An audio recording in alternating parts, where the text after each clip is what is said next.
Blake's career is toast.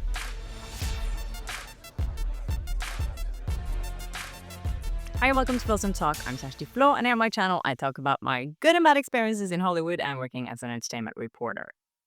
Oh my God, I got so many good tips from you guys. I've been reading so many emails this weekend and DMs, and there's so much good stuff. So thank you again so much for sending me all of this. And if you haven't subscribed yet, please do hit the notification button so you don't miss an episode of Flawsome Talk.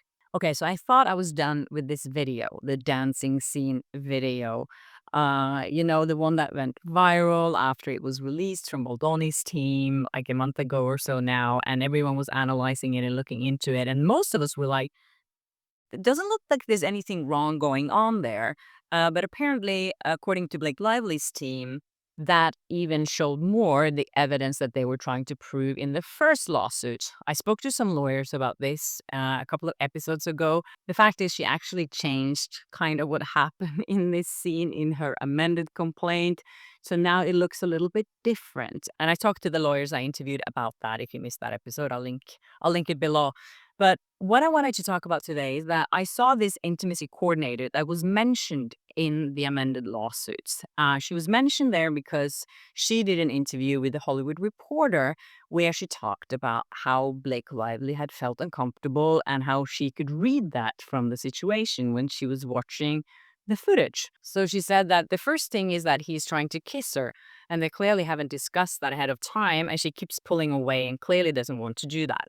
Okay, that's fine. She didn't know if that discussed any of that beforehand. No one really knows that except Blake and Justin, obviously. But apparently it's not in the script that they were supposed to kiss there. The quotes that they cherry picked from her in Blake's amended lawsuit made it seem like she could be a good expert witness, I think. But then today I saw an interview with her on Law and Crime. It was a pretty interesting conversation they had where she talks about the same scene and what she could read from it. One of the things she said is that it's not normal to have an intimacy coordinator during these kind of scenes because kissing isn't seen in the same category as these other intimate scenes in movies that are more raunchy or whatever. So it wouldn't be normal to have an intimacy coordinator there.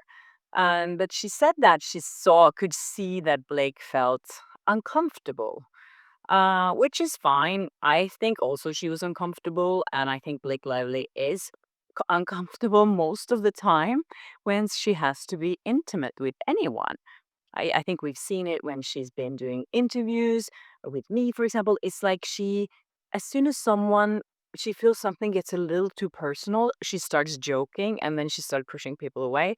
And she sometimes can come off as rude because of it. When we watched that dancing scene, that's exactly what I saw, someone that has issues with intimacy. So Mia Shachter, which was the name of the intimacy coordinator, continued talking about the comment that was in the first lawsuit that Blake filed, where she said that Baldoni had said that sniffed her neck or hair and said she smelled good. And when she watched that, she said, like, no, that's not what happened here. And he was trying to make her feel better. I don't see someone creepily saying, "You smell so good."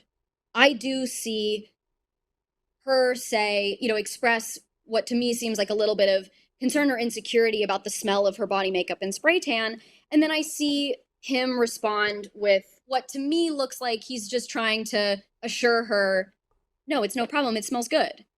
Right. That's my interpretation of that moment. So to me, it seems like that intimacy coordinator now is a little bit more in the middle here. I felt like she was very pro Blake, but now I see with the way she talks about that, she's like, no, Blake was in the wrong there. He didn't try to make her uncomfortable by saying he thinks she smelled nice. He was actually just trying to make her feel comfortable by saying, your spray tan doesn't smell bad. And she talks about this kissing scene a lot that doesn't happen and it wasn't in the script. And she says that Baldoni was leaning towards her, trying to kiss her. But you have to remember, Baldoni was in character as Ryle while doing that. He wasn't trying to kiss Blake as Justin. He was trying to kiss Lily as Ryle.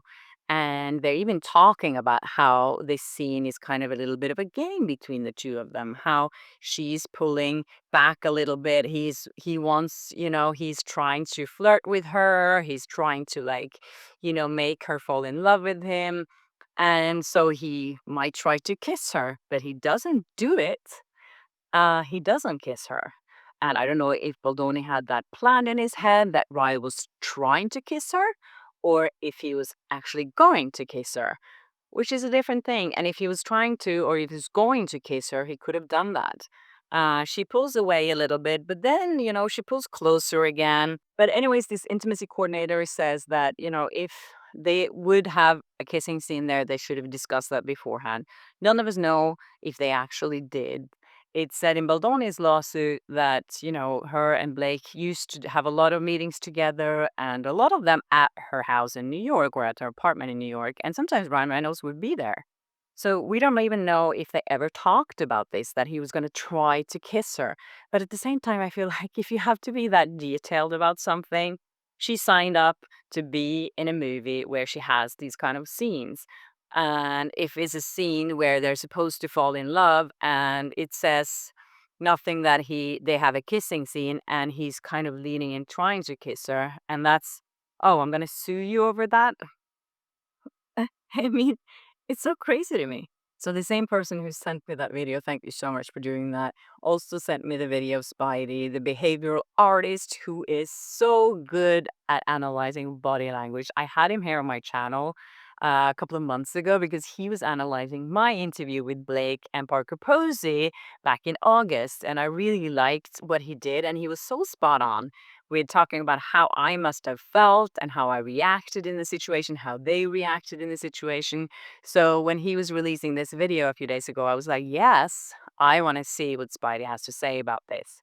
And I felt it was very interesting. He was like, I think he's always really good at not trying to judge or be one sided or biased in any way. And, he was pointing out some valid things about how Blake Lively was feeling uncomfortable in the situation by her body language, being a little protective of herself. So first you'll notice with her that her shoulder is a little bit up like this. And when we're feeling uncomfortable or defensive, the shoulders tend to go up like this to protect vital arteries. Now, when you're dancing and your arm is up, it might cause the shoulder to go up a little bit, but there's gonna be moments where that arm is up and the shoulders are more relaxed. Here it's a little tense. But then at the same time, he was also pointing out that she was, leaning towards him and kind of caressing him and holding her hand in a certain way. Notice what happens here. First and foremost, she turns her hand to hold his hand. Then she's looking at his face and she lowers her gaze, looks at his lips, then down on his neck, and we see that shoulder relax. So she kind of relaxes into him and she literally approaches her forehead and caresses his nose with her forehead. But he said as well, it's really hard to analyze something when someone is supposed to be in character and then they're not in character and they're acting and they're not acting. And, in her lawsuit, she complained about Justin being in and out of character, especially during that scene. But she was the one breaking character the most, the way I see it. And she was the one who was talking about her and Ryan's relationship before even Baldoni mentioned his relationships to his wife. But I think bottom line here is that Baldoni would never have released that video if he felt that he was doing anything inappropriate in that video. Why would he release that if he felt that? And that was what's going on in his mind during that scene, was that he was not doing anything inappropriate. He was at work. He was playing a character. He was a director as well, so he needed everything to go smoothly. And at the same time, in Blake's head, something else was going on, and she felt that she was being harassed. Um, but that says everything about her and nothing about the actual situation. But the thing is, when you sign up for a role like this, you have to be vulnerable and you have to put yourself in uncomfortable positions. And now I feel if I were anyone hiring someone in Hollywood, I wouldn't go near Blake Lively.